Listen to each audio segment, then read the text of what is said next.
Salut le monde, je suis Manassé Mbala, journaliste, communicateur, agent d'artiste, planificateur d'événements, expert en relations presse.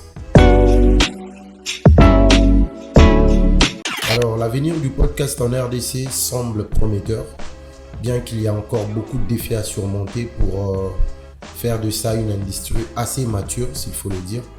Mais moi, je pense qu'aujourd'hui, via la technologie, à l'ère du digital, c'est important que les gens s'imprègnent vraiment de la nouvelle manière de voir les choses, surtout dans le multimédia. Donc aujourd'hui, on n'est plus comme à l'ancienne où tu devais seulement peut-être passer à la télé ou carrément à la radio pour parler d'un projet, parler de tes projets ou carrément ce que tu fais, exposer ton travail.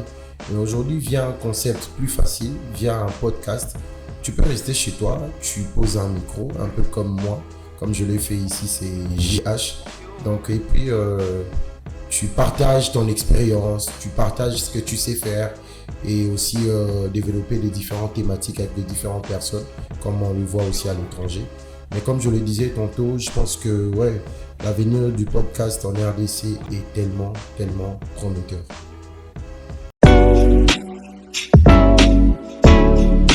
Alors moi je pense que les gens doivent, le confrère s'il faut le dire, je pense que nos confrères doivent arrêter de faire du copier-coller. Donc c'est simple, il y a beaucoup de thématiques à développer, il y a beaucoup de sujets à développer et c'est pas seulement la culture, politique, les entrepreneurs, non. Donc il y a aussi l'expérience vie qu'il faut mettre aussi en lumière parce que la plupart des podcasts qu'on regarde à l'étranger, c'est vraiment l'expérience qu'on partage. Donc je parle d'un parcours, ce que j'ai vécu, le moment fort, c'est aussi ça. Et je pense aussi que pourquoi le podcast peut être assez pertinent ici en RDC, cela dépend aussi des personnes qu'on reçoit. Moi, j'ai fait une expérience. Je me disais, avant de créer le podcast, je me suis dit, écoute, la plupart des personnes qui ont marqué le temps, ces gens qu'on connaît ici, surtout en RDC, c'est vraiment pas des personnes qui ont écrit de livres. Et là, c'est un grand problème. Et on s'est dit, écoute le gars, on va créer un podcast d'expérience où l'invité va partager avec nous ses défis, ses ambitions et bien évidemment le goût du succès dans toutes ses nuances. Et moi, je pense que c'est sur cet angle-là que la plupart de confrères et consoeurs qui veulent s'imprégner du podcast peuvent aussi s'aligner aussi sur cette direction du numérique. Alors, moi je pense que pour les artistes, c'est pas trop nécessaire.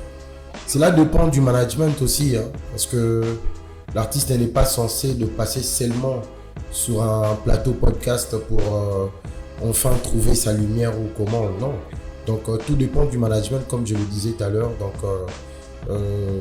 cela dépend aussi de sa vision et son entourage.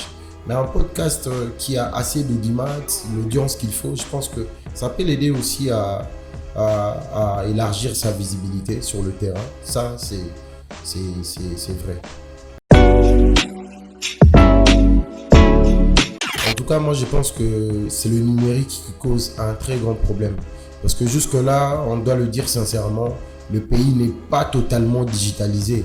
Mais tandis que le monde est digitalisé aujourd'hui, tout se passe dans le numérique. Donc, tant qu'on est encore faible dans le numérique, tant qu'on est vraiment faible sur le digital, je pense que on aura du mal à avancer tel qu'il faut.